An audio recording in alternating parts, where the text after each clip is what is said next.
नमस्कार दोस्तों। आज हम बात करने जा रहे हैं संभाला नाम की एक सुपरनैचुरल हॉरर मूवी की, जो अपनी पौराणिक कथा और आधुनिक वैज्ञानिक द्वंद्व के जबरदस्त मेल के लिए चर्चा में है। ये फिल्म सिर्फ डरावनी नहीं, बल्कि एक गहरी सोच पर आधारित कहानी है, जो विज्ञान बनाम अंधविश्वास और प्राचीन शक्तियों के आधुनिक दुनिया में प्रवेश करने की कहानी कहती है। तो चलिए इस रोचक और रहस्यमयी कहानी को विस्तार से समझते हैं। फिल्म की शुरुआत हजारों साल पहले एक पौराणिक युद्ध से होती है। एक शक्तिशाली राक्षस अंधकासुर, जिसने तीनों लोकों में तबाही मचा रखी थी, उसके अत्याचार इतने बढ़ गए थे कि देवताओं को भी भगवान शिव की शरण लेनी पड़ी। भगवान शिव ने अपना शंख बजाकर अंधकासुर को ललकारा और एक भीषण युद्ध के बाद शिव ने राक्षस का वध कर तीनों लोगों का उद्धार किया। लेकिन इस युद्ध के दौरान दो घटनाएं घटी, जो आगे इस कहानी की नींव बनी। शिव के माथे से गिरे पसीने की बूंद से एक दैवीय राक्षस वास्तु रमन का जन्म हुआ। अंधकासुर के पसीने से एक बूंद पृथ्वी पर गिरी, जिससे एक दुष्ट आत्मा राक्षस का जन्म हुआ, जो लोगों के शरीर में घुसकर उनके क्रोध और ईर्ष्या को बढ़ाकर उन्हें मार देता था और फिर नया शिकार ढूंढता था। इस राक्षस ने कई गांव तबाह किए। वो एक योगिनी के शरीर में नहीं घुस पाया, क्योंकि योगिनी ने अपनी इंद्रियों और भावनाओं पर पूर्ण नियंत्रण कर लिया था। राक्षस उस पर काबू नहीं कर सका और उसकी सुषुमा नाड़ी में फंस गया। गांव वालों के भय को देखते हुए योगिनी ने खुद को एक भूमिगत गुफा में समाधि लेने के लिए फैसला किया, ताकि राक्षस सदैव कैद रहे। इस शर्त पर कि गांव के लोग कभी क्रोध या ईर्ष्या को अपने ऊपर हावी नहीं होने देंगे, निरंतर पूजा पाठ करेंगे। इस गांव का नाम संभाला रखा गया। साल 1980 में संभाला गांव के पास एक विचित्र उल्कापिंड गिरता है।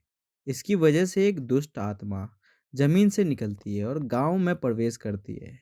यह वही प्राचीन राक्षस था, जो उल्कापिंड के प्रभाव से योगिनी की समाधि से मुक्त हो गया था।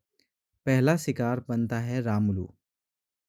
उसकी गाय अचानक दूध की जगह खून देने लगती है। गांव के लोग और धार्मिक गुरु इसे बुरी आत्मा का साया मानते हैं और गाय को मारने का फैसला करते हैं। रामुलू की माँ गाय को भगा देती है, लेकिन राक्षस का साया असल में रामुलू पर था। वो अजीब व्यवहार करने लगता है और आखिरकार एक ढाबे पर 6 लोगों की हत्या करने के बाद खुद भी आत्महत्या कर लेता है। डॉक्टर की जांच से पता चलता है कि उसने योगियों की तरह अपनी सुषुम्ना नाड़ी फाड़कर प्राण त्याग दिए।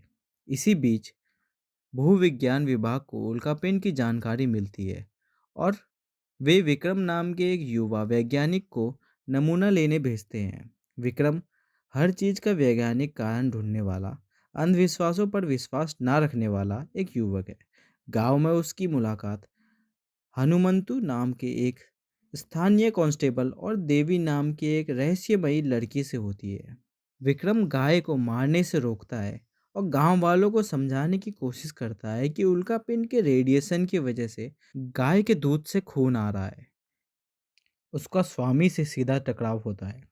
स्वामी मानते हैं कि कुछ रहस्यमयी ताकतें काम कर रही हैं, जबकि विक्रम हर बात का तार्किक स्पष्टीकरण देता है। जब विक्रम उल्कापिंड के नीचे एक प्राचीन गुफा खोजता है, तो वहां योगिनी की हड्डियां और अजीब चिन्ह मिलते हैं। इसी बीच राक्षस दूसरा शिकार ढूंढ लेता है, कृष्णा। कृष्णा भी उसी तरह हिंसक हो जाता है और बसंता नाम की लड़की की हत्या करने के बाद खुद को आग में जलाकर मर जाता है। इस घटना में विक्रम पहली बार अपनी आंखों से उस राक्षसी आत्मा को कृष्णा के शरीर से निकलते देखता है। अब विक्रम के विश्वास हिलने लगते हैं। उसे समझ आता है कि यहाँ कुछ ऐसा हो रहा है जिसका जवाब विज्ञान के पास नहीं है। वो गुफा के चिन्हों और हनुमंती की ऑटिस्टिक बेटी चित्रा द्वारा बनाए गए चित्रों से इसका संबंध जोड़ता है। चित्रा ने वही चिन्ह मंदिर में देखा था। विक्रम और देवी मिलकर सच्चाई का पता लगाते हैं और उस प्राचीन कथा तक पहुंचते हैं कि कैसे योगिनी ने राक्षस को कैद किया था। जब गांव वाले विक्रम पर हमला करते हैं, तो वो देवी को गवाह बनाना चाहता है। लेकिन तभी पता चलता है कि गांव में देवी नाम की कोई लड़की है ही नहीं। वो जिस देवी से मिल रहा था वह असल में वही योगिनी थी जो 1000 साल बाद गांव की रक्षा के लिए प्रकट हुई थी। स्वामी अब विक्रम की बात मान लेते हैं और गांव वालों को समझाते हैं कि राक्षस को फिर से कैद करना होगा। इस दौरान राक्षस कई लोगों को मारता है और अंततः हनुमंतु की बेटी चित्रा के शरीर में घुस जाता है। गांव वाले उसे दफनाने यानी बलि देने पर आमादा हो जाते हैं। विक्रम चित्रा को बचाना चाहता है। अंतिम संघर्ष के दौरान विक्रम एक महत्वपूर्ण बात पकड़ता है। घंटी की आवाज़ से चित्रा राक्षस को पीड़ा होती है। वो लगातार घंटी बजाता है जिससे राक्षस चित्रा के शरीर से बाहर निकल जाता है और वापस उसी गुफा में कैद हो जाता है। चित्रा बच जाती है और गांव शांति पाता है। संभाला सिर्फ एक डरावनी फिल्म नहीं, ये एक ऐसी कहानी है जो दिखाती है कि विज्ञान और आस्था दोनों की अपनी सीमाएं हैं और महत्व है। विक्रम का चरित्र इस बदलाव को दर्शाता है कि अंधविश्वास और रहस्यमयी शक्तियों में फर्क होता है। फिल्म का मुख्य संदेश शांति, आत्मनियंत्रण और अंधविश्वास के बजाय ज्ञान पर आधारित निर्णय लेने का है। इस कहानी में रोमांच, रहस्य, भावनात्मक पल और गहरा दर्शन सब कुछ मौजूद है। अगर आपको सुपरनैचुरल हॉरर और पौराणिक कथाओं का मिला-जुला स्वाद पसंद है, तो संभाला आपके लिए एकदम सही फिल्म है। तो दोस्तों, आपको ये कहानी कैसी लगी कमेंट में ज़रूर बताएं।